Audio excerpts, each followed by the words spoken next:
So 65K একটা বিল যেটা হচ্ছে আপনাদের কি হবে, জিপিইউ ছাড়া হবে। এই বিলটা কিন্তু অনেকেই চায়, কারণ কি অনেকে করে কি বলে যে ভাইয়া এখন একটা পিসি বিল্ড করার বেশ ভালো বাজেট আছে, বাট জিপিইউটা না নেওয়ার বাজেট নেই, জিপিইউটার দাম বেশি বা কুলাচ্ছে না বাজেটে, পরে একটু নিব, কয়েকদিন পর 2-3 মাস পর নিব, তাদের জন্য আজকের এই বিলটা। তো আজকে আমরা মোটামুটি দেখবো যে 65,000 টাকার মধ্যে কি বিল্ড আমরা সাজাইছি, অ্যান্ড এটার বেঞ্চমার্ক দিয়ে পিসিটার ক্যাপাবিলিটি দেখবো যে কী অবস্থা, কেমন আমাদের আউটপুট দিচ্ছে, 2-3 মাস তো অন্তত চলতে পারবো।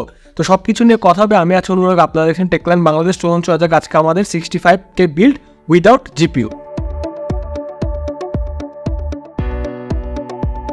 সো এই বিলটা আমরা প্রথমে যেটা প্রসেসর হিসেবে ইউজ করছি সেটাকে একটু দেখতে হবে। সেটা আমরা যেটা ইউজ করছি সেটা হচ্ছে আমাদের one and only core i5 14400, যেটা হচ্ছে আপনাদের হচ্ছে র্যাপটরলেক সিরিজের 14 জেনারেশনের ইন্টেল প্রসেসর, অ্যান্ড হচ্ছে এটা আপনার হাইব্রিড আর্কিটেকচার 10 কোরের একটা প্রসেসর, এর মধ্যে 6টা হচ্ছে পারফরমেন্স অ্যান্ড 4টা এফিসিয়েন্সি কোর, একদম 13 জেনারেশনের বলতে গেলে সেম লাইন আপ, LG 1700 সিরিজের 20 মেগাবাইট ক্যাশ। এটা প্রাইসটা ওয়েবসাইটে লিস্টিং করা আছে 34,500 টাকা দিয়ে। অ্যান্ড এটার সাথে আমরা যে মাদারবোর্ডটা পিক করছি সেটা হচ্ছে আমাদের MSI প্রো সিরিজের B760M পি সিরিজের মাদারবোর্ডটা। এটা হচ্ছে আপনার 15,500 টাকার আশপাশে পাবেন। DDR5 সিরিজের মাদারবোর্ড, এটা হচ্ছে আপনার 3.2 জেনের 2টা পোর্ট আছে, তারপরে হচ্ছে PCI Len 10 সবই আছে, র্যামের 4টা স্লট আছে। এখন এই মাদারবোর্ড আর প্রসেসর হচ্ছে মুখ্য বিষয় না, মুখ্য বিষয় হচ্ছে যেটা, সেটা একটু মন দিয়ে শুনবেন। এই বাজেটে দুইটা জিনিস আছে, অ্যান্ড আরেকটা অপশন যেটা আছে সেটা হচ্ছে AM5 অথবা AMD-তে যাওয়া। ওয়েল, এখানে দুই রকমের ফিলোসফি। AMD যদি আপনি AM5 সিস্টেমে যান তাহলে হচ্ছে আপনার একটা আপগ্রেডেবিলিটি সুযোগ থাকে। আপগ্রেডেবিলিটি সুযোগটা কি, সেটা হচ্ছে এরপরের হয়তো বা 2 জেনারেশন পর্যন্ত AMD একটা ব্যাকআপ দিবে, তো 2 জেনারেশন পর্যন্ত আপনারা প্রসেসরটা আপগ্রেড করতে পারবে। হ্যাঁ, কিন্তু 14,400 বা 14 জেনারেশনের ক্ষেত্রে ব্যাপারটা হচ্ছে যে এইটা এই জেনারেশনে কিন্তু আপনার স্টপড হয়ে যাবে। তাহলে কথা হচ্ছে ভাই এটি ইউজ করলাম কেন? দেখেন, যারা আবার জিপিইউ ছাড়া বিল্ড করতেছেন তাদের কিন্তু দুইটা ফিলোসফি আছে। একটা ফিলোসফি হচ্ছে যে আপনি চিন্তা করছেন সবই আপনার নেওয়া হয়ে গেছে আগামী কয়েক বছর, অনেক বছরের জন্য, শুধু জিপিইউটা নেওয়া বাকি। তো তাদের ক্ষেত্রে আই থিঙ্ক এটা একটা বেটার প্যাকেজ, বিকজ হচ্ছে 14,400 একটা very capable processor and contemporary. আমার যেটা মনে হয় সিঙ্গেল করে পারফরমেন্স কিন্তু Ryzen 7 7700 যেটা আছে ওইটা থেকে বেটার। অ্যান্ড যদি হচ্ছে এটাকে হচ্ছে ভালো মতো একদম কুল করা যায় তাহলে মাল্টি করে ওইটাকে হয়তো বা ছাড়ায় যাবে। হ্যাঁ, কিন্তু আরেকটা ফিলোসফি কি, সেটা হচ্ছে যে না ভাইয়া, জিপিইউ 2-3 মাস পর নিব, আবার 1 বছর পর বা 1.5 বছর পর আমার ক্যাপাবিলিটি আছে, আমি প্রসেসর আবার আপগ্রেড করতে পারবো, নেক্সট জেনারেশনে যেতে পারবো। সেই ক্ষেত্রে আপনি AM5 যেতে পারেন। তার জন্য এখন হয়তো বা যারা আছেন তারা হচ্ছে Ryzen 7 7700টা নিতে পারেন, অ্যান্ড একটা AMD মাদারবোর্ড নিতে পারেন। বাট আমি চিন্তা করে নিলাম, ধরেই নিলাম যে এই বিল্ডটা একটা কমপ্লিট বিল্ড হবে, এটাতে আর কোনো আপগ্রেড হবে না এক্সেপ্ট দ্য জিপিইউ। পরবর্তী হয়তো বা 2-3 মাসের মধ্যে আপনার একটা জিপিইউ লাগবে, এর জন্য আমরা এটা নিচে, এটা একটা রিজিড বিল্ড হবে, তেমন কোনো হাত বা নড়চড় হবে না, এর জন্য এটা নেওয়া। তো মাদারবোর্ড অ্যান্ড প্রসেসর মিলে I think it makes a good combo. এবার চলে একটু ফার্দার মুভমেন্ট করা যায়। এই সিস্টেমের স্টোরেজ কন্ট্রোলারগুলো নিয়ে একটু কথাবার্তা বলা যায়। এটাতে আমরা যেটা ইউজ করছি প্রথমে র্যাম হিসাবে, সেটা হচ্ছে আমাদের খুবই রিনাউন্ড কিংস্টনের ফিউরি 8GB একটা হচ্ছে মেমোরি মডিউল, 16GB GDDR5, এটা হচ্ছে 6000 মেগাহার্টজ পর্যন্ত যায়। হ্যাঁ, অ্যান্ড এটার প্রাইসটা হচ্ছে আপনাদের 7,600 টাকার মতো আশপাশে পড়বে। অ্যান্ড এটার যদি আমি টাইমিং নিয়ে কথা বলি, ভেরি গুড, ইন্ডাস্ট্রি লিডিং বলাই যায়, নো ক্যাপ। অ্যান্ড যেটা আপনার যে র্যামের যে এলইডিসি এটা আছে বারটাস, ওটা আপনারা সিঙ্ক করতে পারবেন। পারফরমেন্স ওয়াইজ এটা আমরা অনেক বিল্ডে ইউজ করছি, এটা নিয়ে কোনো কথা বলে দরকার নেই, because this is a sign of benefit this RAM. And storage কন্ট্রোলারের আরেকটা সেগমেন্ট যেটা SSD, ওটা নিয়ে একটু কথা বলা যাক। যেহেতু আমাদের পুরোটা Zen 4 সিস্টেম, আমরা যেটা ইউজ করছি সেটা হচ্ছে সদ্য রিলিজ হওয়া মানে আগে টেকল্যান্ডে অ্যাভেলেবল হয়েছে সিগেটে ফায়ারগুডা 520 সিরিজের এই SSDটা। এটা হচ্ছে আপনার একটা Zen 4 SSD, যেটার অ্যাক্লেম রিড রাইট স্পিড হচ্ছে 5000 Mbps বা 5 Gbps এর মতো, যেটা আমরা ফার্দার বেঞ্চমার্কে যেয়ে দেখবো কী অবস্থা।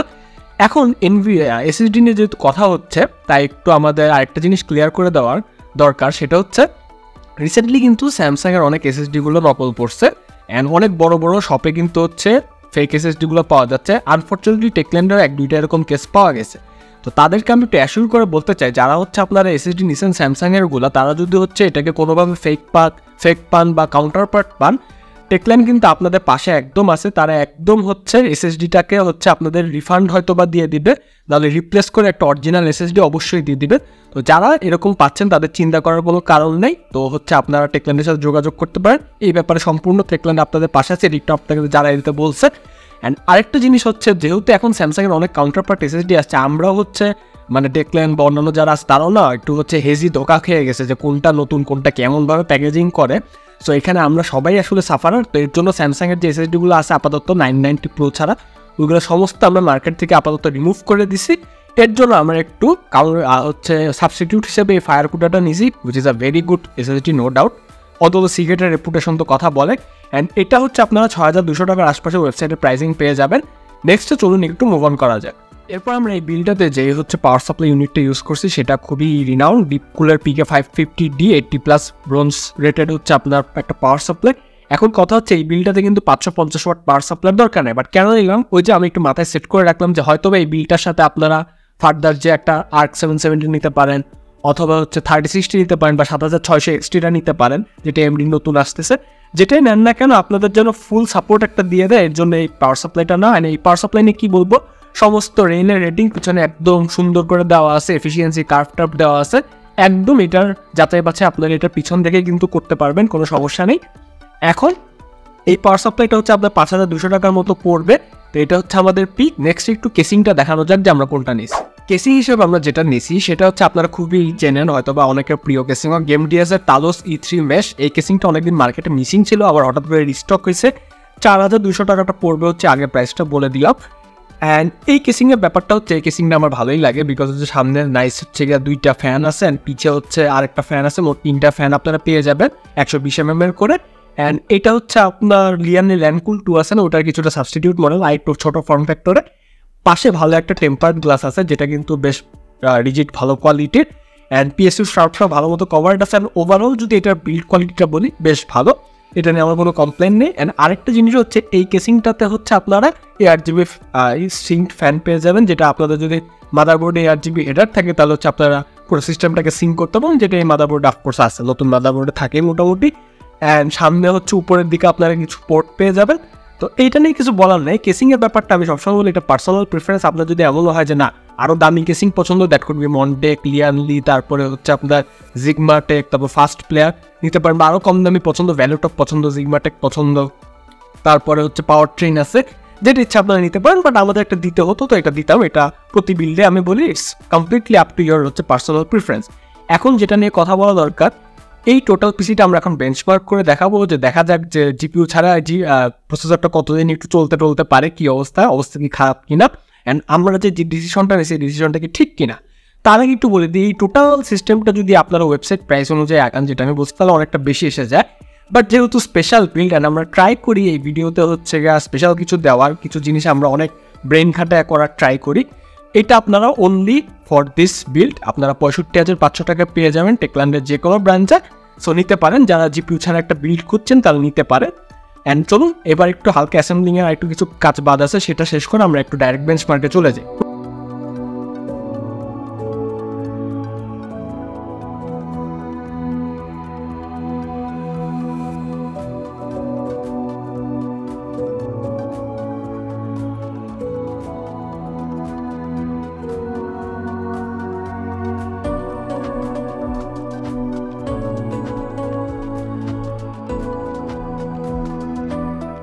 আসে এই প্রসেসরটা আমাদের ক্যালিবার মাপা। তো দেখলাম যে গিগবেন 6 যখন বেঞ্চমার্ক করতে বসে দিলাম, বেঞ্চমার্ক শেষে দেখলাম যে সিঙ্গেল করে প্রায় 2428 এবং মাল্টি করে 10,271 মতো স্কোর পুশ করছে।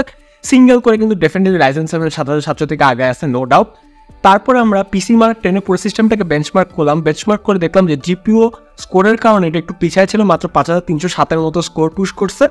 অ্যান্ড তারপরে আমরা এসএসডিটা বেঞ্চমার্ক করলাম ক্রিস্টাল ডিস্ক মার্ক দিয়ে বেঞ্চমার্ক করার পর দেখলাম যে মোটামুটি হচ্ছে 5000 MBPS পাচ্ছে, 5000 MBPS এর মতো পাচ্ছে।